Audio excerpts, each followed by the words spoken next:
Hello friends, welcome to ओजस्वी English classes. कैसे हैं आप सभी लोग? आई होप बढ़िया होंगे, है ना। और पढ़ाई कैसी चल रही है आपकी? चलिए पढ़ते रहिए मस्ती के साथ। आज का हमारा वीडियो मोरल्स के ऊपर है। इससे पहले एक वीडियो मैंने डाली है, अगर आपने नहीं देखी है तो प्लीज़ देख लीजिए, बहुत आपके लिए फ़ायदेमंद रहेगी, है ना। और अगर आप मेरे चैनल पर नए हैं तो प्लीज़ सब्सक्राइब करिए चैनल को, लाइक कर दीजिए वीडियो को एंड सब्सक्राइब कर दीजिए, ओके। शेयर कर दीजिए अपने फ्रेंड्स को। चलिए स्टार्ट करते हैं गाइस। सबसे पहला हमारा ought to।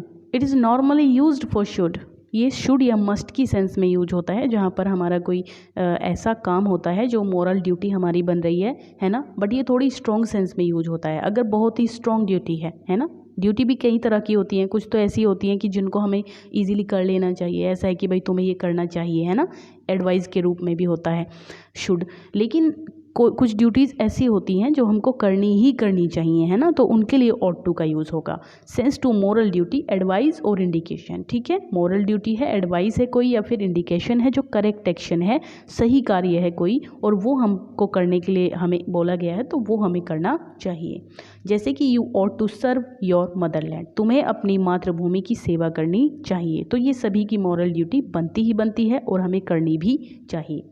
आगे है यू ought टू। गाइज ये भी 2 बार यूज़ हो गया है, आप इसको एक यू समझिए और यहाँ पे एक ought समझिए, है ना। You ought not take fatty foods, तुम्हें फैटी फूड्स नहीं लेने चाहिए। तो ये भी मॉरल ड्यूटी है। देखिए, अगर आप फैटी फूड्स लेंगे तो डेफिनेटली आपकी हेल्थ ख़राब होगी, और अगर हेल्थ ख़राब होगी तो आप कुछ भी अच्छा नहीं कर पाओगे। नेक्स्ट ought to के साथ अगर हैव आया हुआ है तो वो कब आता है? This construction is used in relation to past action of duty that was not fulfilled और an action that was neglected in the past. मतलब कोई ऐसा कंस्ट्रक्शन ये कब यूज़ किया जाता है? ये कंस्ट्रक्शन जो ought to प्लस हैव है, ये तब यूज़ होता है अगर कोई हमारी ड्यूटी है ना, कोई एक्शन है पास्ट में जो नहीं किया गया है, जो हमें करना चाहिए था बट किया नहीं गया है, या फिर उसको अस्वीकार कर दिया गया है। जैसे कि मैं कहूँ कि you ought to have taken care of your mother, किसी की वाइफ है ना, किसी की वाइफ की डेथ हो गई है, तो दूसरे लोगों को अगर ऐसा कुछ लग रहा है कि भाई इसने अच्छे से ध्यान नहीं दिया है इसीलिए ऐसा कुछ हुआ है, तो वो क्या कहेंगे? वो कहेंगे कि you ought to have taken care of your wife, तुम्हें अपनी वाइफ का ध्यान रखना चाहिए था, है ना। और इजीली भी कह देते हैं, अगर किसी की वाइफ बहुत बीमार हो गई है तब भी हम कह सकते हैं उसको। तो यू ought नॉट टू है ये गाइज, ये ए नहीं टू, आप इसको समझे यहाँ पे, है ना, टू है ये। तो you ought not to have smoked in the bus, तुम्हें बस में स्मोकिंग नहीं करनी चाहिए थी।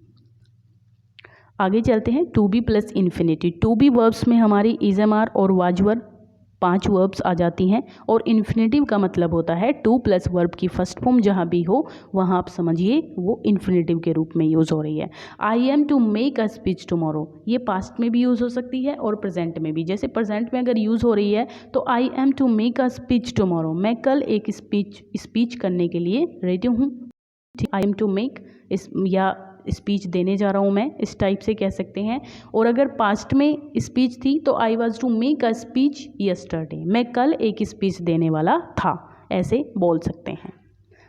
ये प्लान होता है, एक्सप्रेस प्लान, मतलब या तो फ्यूचर प्लान हो कोई, या फिर पास्ट में कोई प्लान था, हुआ है या नहीं हुआ है ये नहीं पता, है ना, पास्ट वाले का। तो दोनों ही चीज़ों में हम इसको यूज़ कर सकते हैं। आगे देखते हैं एक्सप्रेस ऑर्डर। ऑर्डर एक्सप्रेस करने के लिए भी हम इसका यूज़ कर सकते हैं, जैसे कि students are to wait outside, ठीक है, स्टूडेंट्स जो हैं वो बाहर वेट करेंगे, है ना, एक्सप्रेस ऑर्डर भी।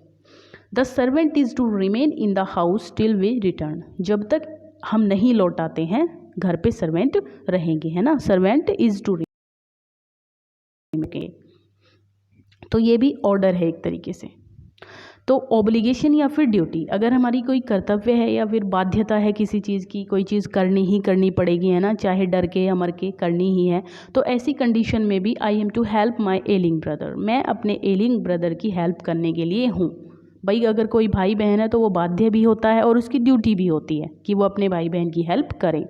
माई friend was to send money to his sister, मेरा जो दोस्त है वो अपनी बहन को पैसे भेजने के लिए है, तैयार है या फिर है, तो इसका मतलब है वो बाध्य भी है और वो उसकी ड्यूटी भी बनती है कि वो भाई बहन की हेल्प करे।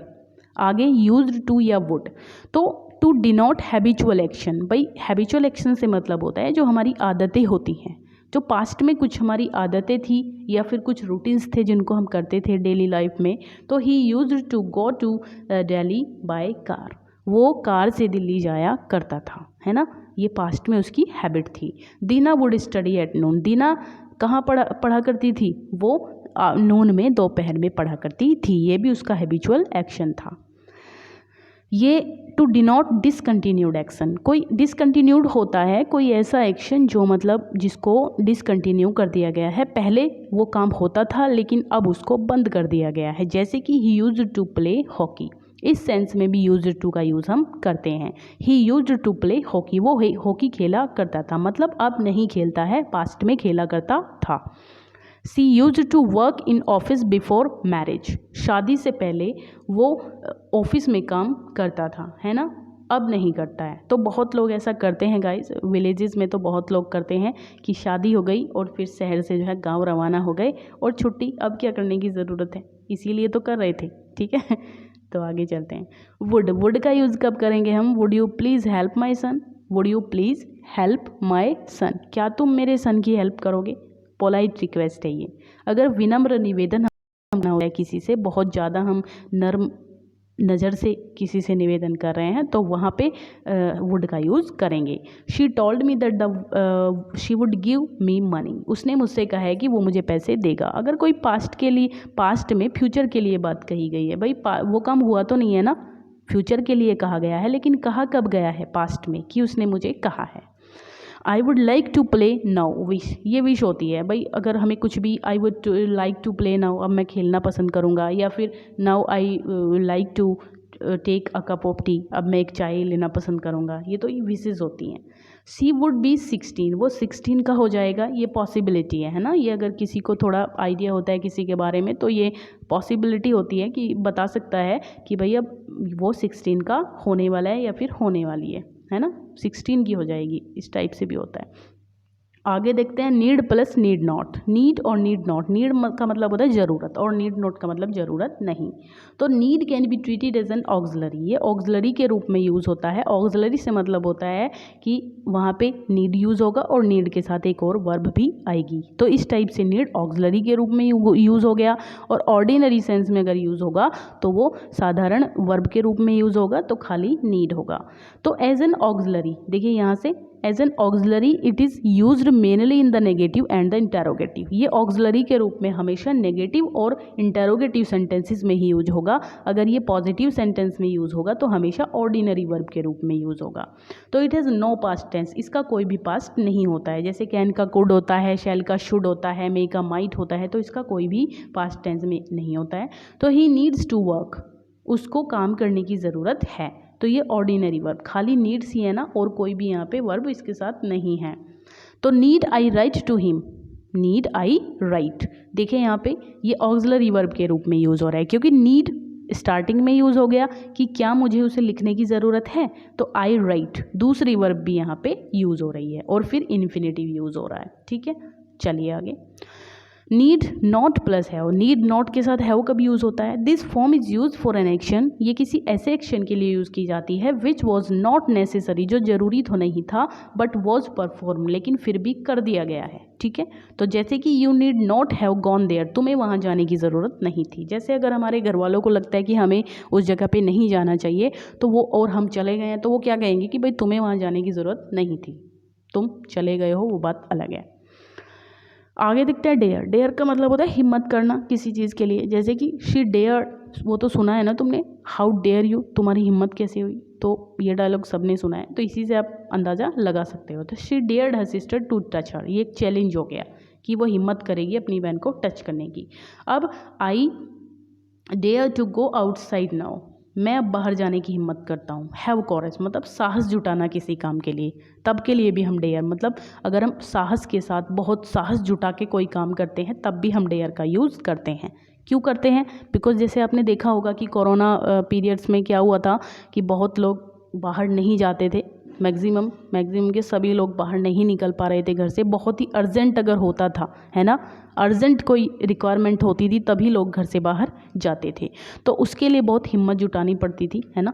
तो I dare to go outside, मैं हिम्मत करता हूँ घर से बाहर जाने की। I dare say she will cheat you, अगर सपोजिशन के लिए भी हम इसको यूज़ कर सकते हैं। जैसे कि हम सपोज करें, हम अनुमान लगाएं कोई हमारा फ्रेंड है, उसको हम जानते हैं, तो हम क्या करेंगे, क्या कहेंगे कि भाई मुझे पता है, आई डेयर टू से, मैं हिम्मत के साथ कहूँगा या मैं कहूँगा या मैं कहता हूँ कि शी विल चीट यू, वो तुम्हें धोखा देगी, है ना, वो लड़की तुम्हें धोखा देगी।